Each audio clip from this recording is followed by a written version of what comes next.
Salam değerli futbol severler, hər birinizi xoş gördük. Gündəmdə olduqca maraqlı futbol transfer xəbərləri var.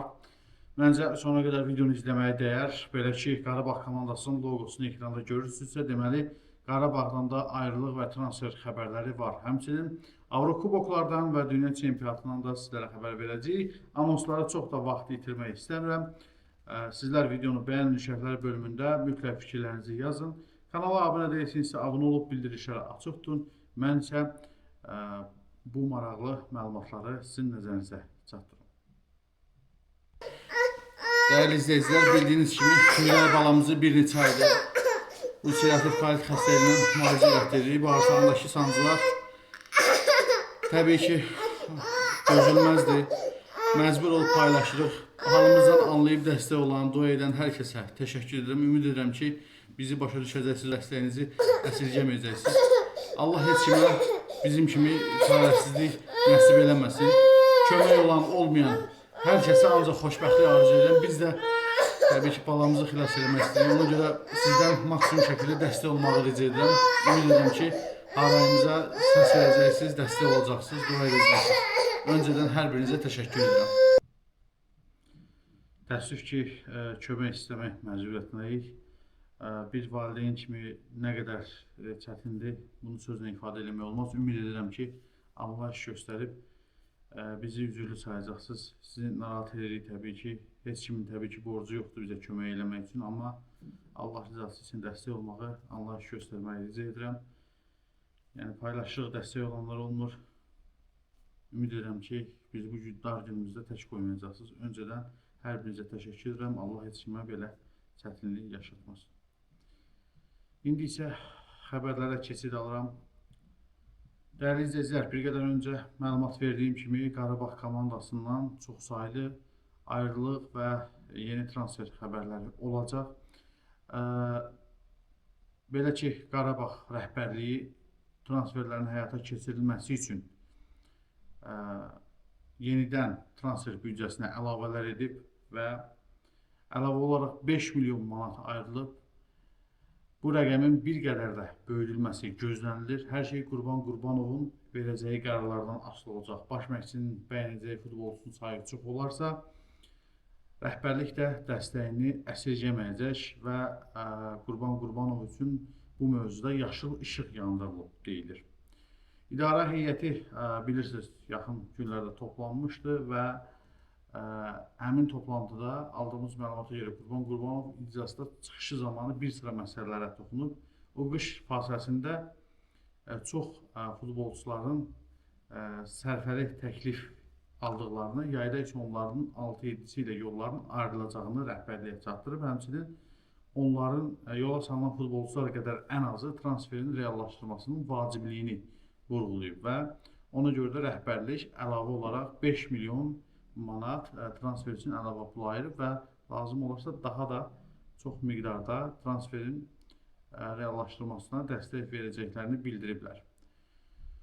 Qurban Qurbanovun yola salmaq istədiyi futbolçular arasında bilirsiniz, Sami İmami var, artıq 100% onun gələcəyinə əminik və bununla yanaşı bir sıra futbolçular da Qarabağdan ayrılacaq. Bunlardan biri də məhz Ramil Şeydəyevdir.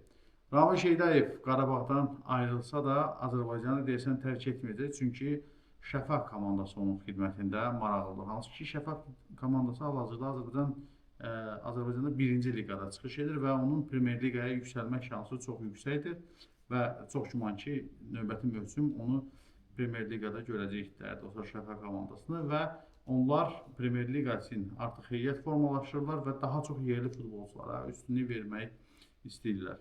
Bu yolda da hücum xəttini Ramil Şeydəyevlə gücləndirməyi niyyət edirlər. Və ümid edirəm ki, Qarabağdakı son performansından daha yaxşı performansını Şəfada göstərər əgər bu transfer baş tutarsa. Siz nə düşünürsünüz? Ramil Şeydəyevin Şəfa komandasına keçməsi, Qarabağdan ayrılması Qarabağa necə təsir göstərəcək? Şəfa komandasına nə qədər fayda verə bilər? Bu barədə fikirlərinizi mütləq yazın. Dəyərli dostlar, biz isə Qarabağdan daha digər transfer və ayrılıq xəbərlərlə bağlı danışaq.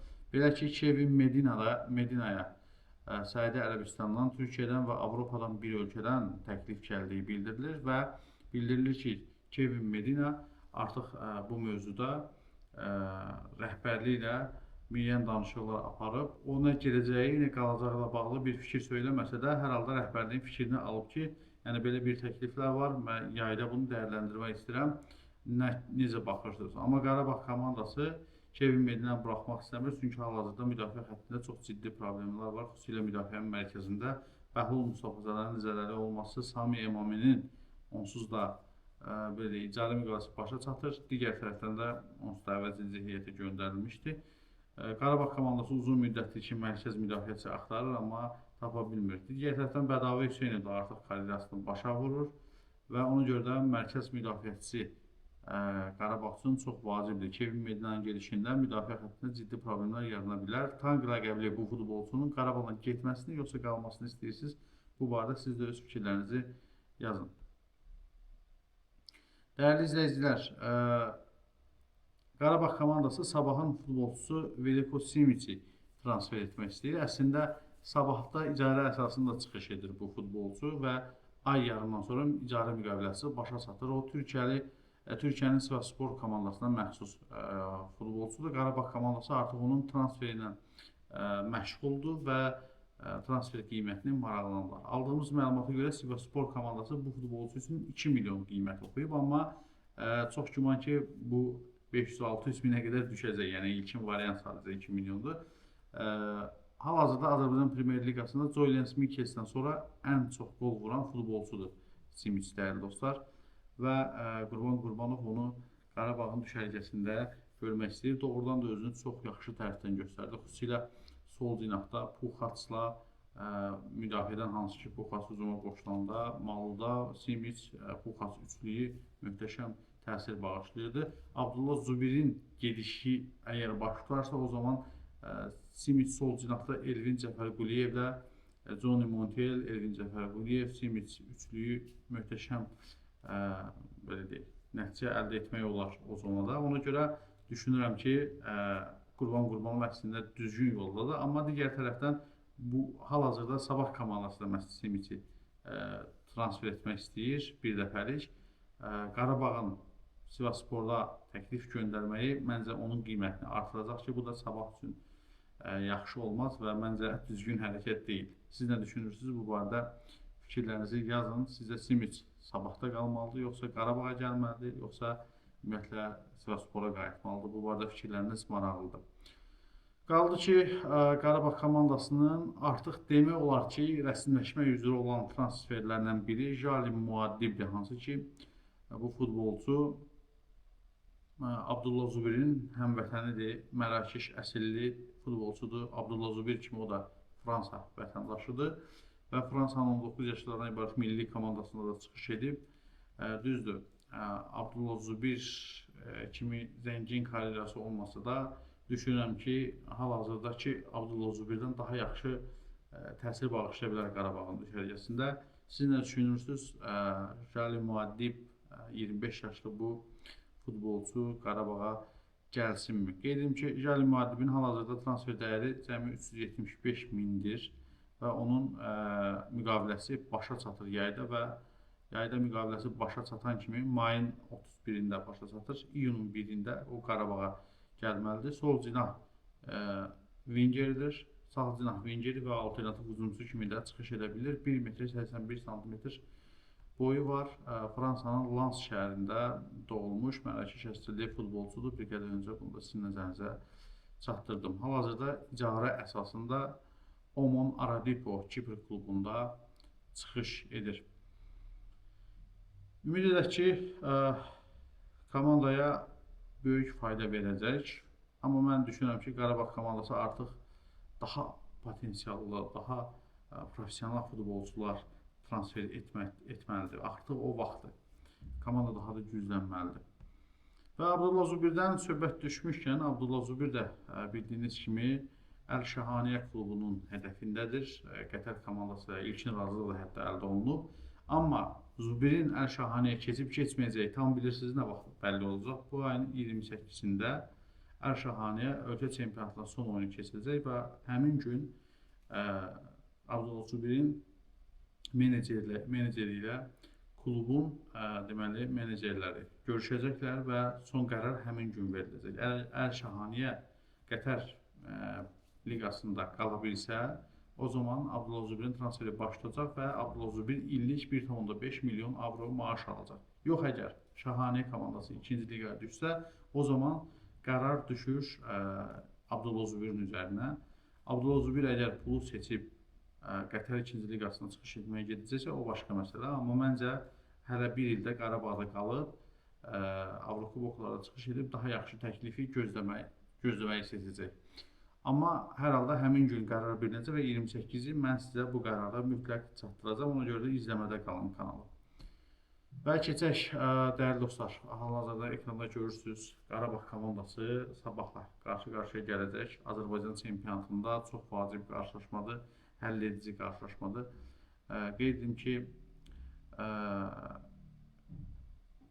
Qarabağ komandası bu görüşdə qələbə qazanarsa, yenidən çempionluq yarışına qoşulmaq şansı yaranacaq. Hansı ki, sonraki görüşlərdə Neftçi ilə təxirə salınmış oyun da keçiriləcək bilirsiniz. Həmin görüşdə də qalib gəlsə, xal fərqini 4-ə endirə biləcək və son turlarda Sabah komandasının xal itirməsinə ümid edəcək. Amma eyni zamanda əgər Sabah komandası qalib gələrsə, artıq erkən çempionluq əldə etmiş olacaq. Yəni demək olar, çünki son turlarda artıq və 13 xallıq fərqi inanma ki, Qarabağ bağlaya bilsin. Bunun üçün Sabah heç bir oyunda qələbə qazanmamalıdır, Qarabağ bütün oyunlarda qələbə qazanmalı olacaq. Ona görə də Qarabağ komandası bu görüşə vacib qarşılaşma kimi çıxacaq və mən düşünürəm ki, Qarabağ axırki qələbə qazana biləcək. Çünki bu mövsüm Sabah komandasına hələ məğlub edə bilməyib. Nə kubok oyunlarında, nə də ölkə çempionatında. Ümumiyyətlə, son 10-15 maçda, ümumiyyətlə 2023-cü ildən bu tərəfə daha çox üstünlük Sabahdadır. Aralarındakı görüşlərdə. Daha əvvəlki illərdə təbii ki, Qarabağın açıq-aşkar üstünlükləri var. Hətta Sabah komandası qeyd edim ki, ən böyük məğlubiyyətini də Qarabağdan alıb, 7-1 hesabı ilə Qarabağa məğlub olub. Ən böyük qələbəsini Sumqayıt üzərində qazanıb 6-0 səhv eləmirəmsə.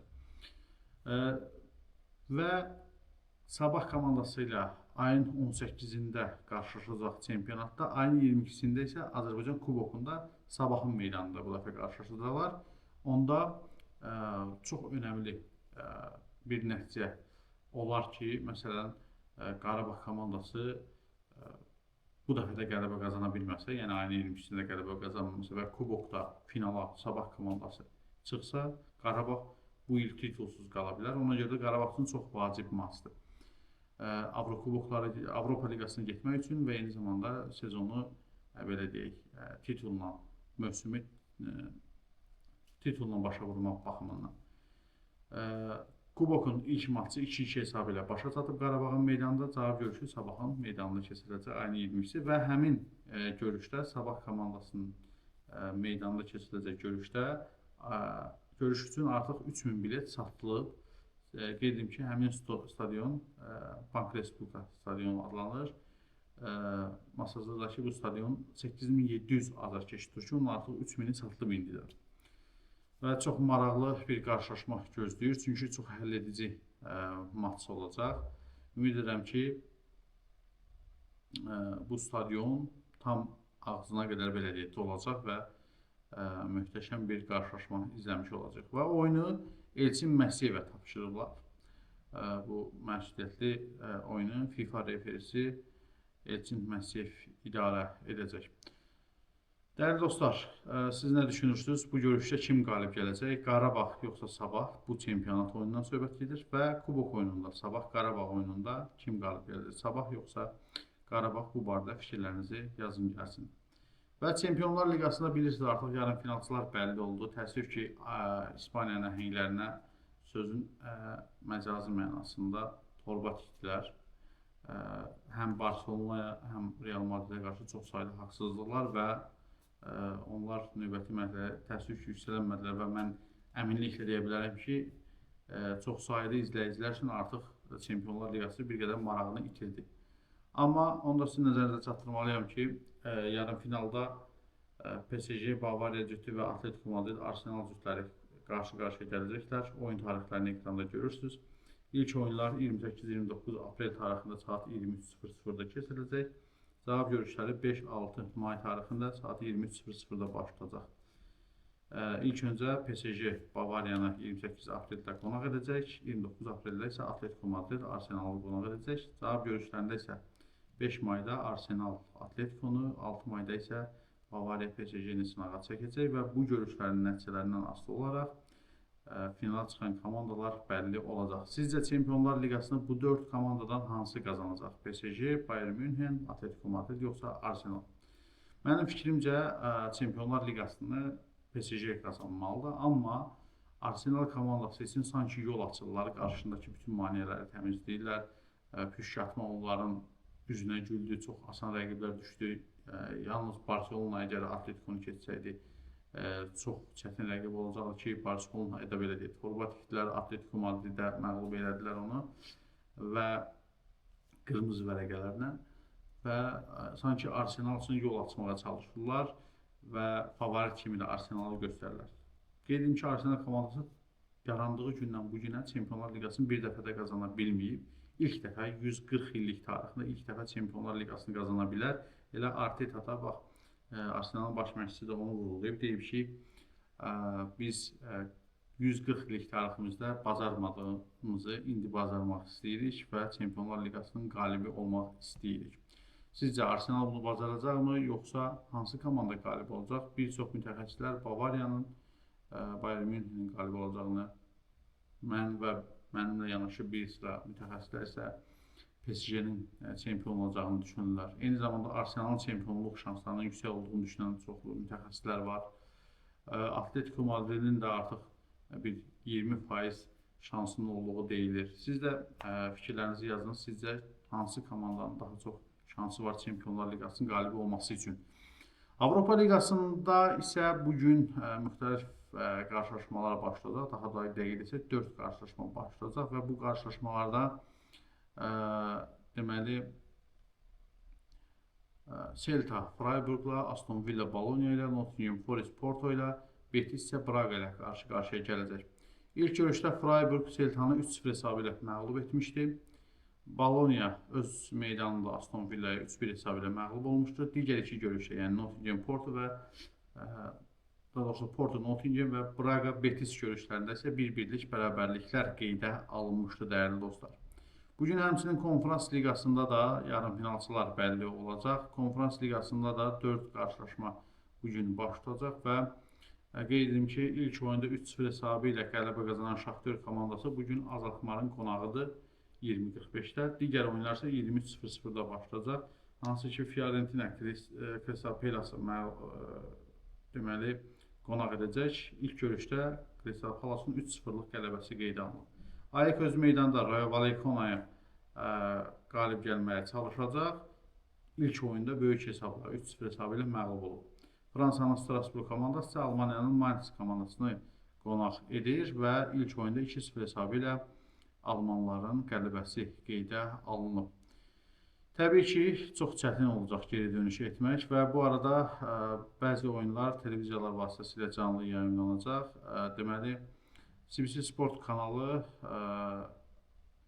20:45-də Celta Freiburg görüşünü, 23:00-da isə Betis Braga görüşünü canlı yayımlayacaq. Nottingham Porto görüşünü isə İctimai Televiziya gecə saat 11-də canlı yayımda təqdim edəcək.